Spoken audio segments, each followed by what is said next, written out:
সন্ধ্যাবেলার রিফ্রেশমেন্টটা যদি হালকা ফুলকা কিছু স্ন্যাক্সের সাথে কফি হাউসে বসে হয় তাহলে তো আর কিছু বলার নেই। কারণ সন্ধ্যাটা একটু আলাদাভাবে কফি হাউসে নিজের মতন করে কাটাতে বেশ ভালো লাগে।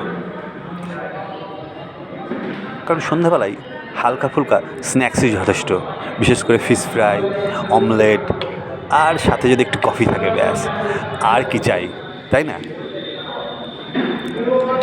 কফির এক চুমুকের সাথেই যেন সারাদিনের ক্লান্তিটা যেন কোথায় দূর হয়ে যায়। আর বাঙালি মানেই তো ফিশ ফ্রাই।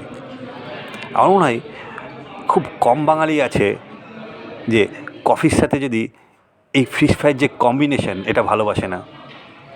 হালকা ক্রাঞ্চি ভেটকির ফিশ ফ্রাই থাকবে আর সাথে এক কাপ গরম কফি, উফ, আর কিচ্ছু চাই না।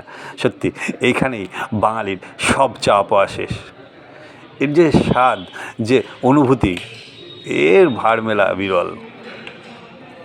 যাই হোক, সাথে থাকুন, খুব ভালো লাগবে। আর পারলে সুযোগ হলে একবার কফি হাউসে এসে সন্ধ্যাটা একটু কাটিয়ে যাবেন। আর কফি হাউসের আড্ডাটা এখনও আছে, যদি আপনি চান।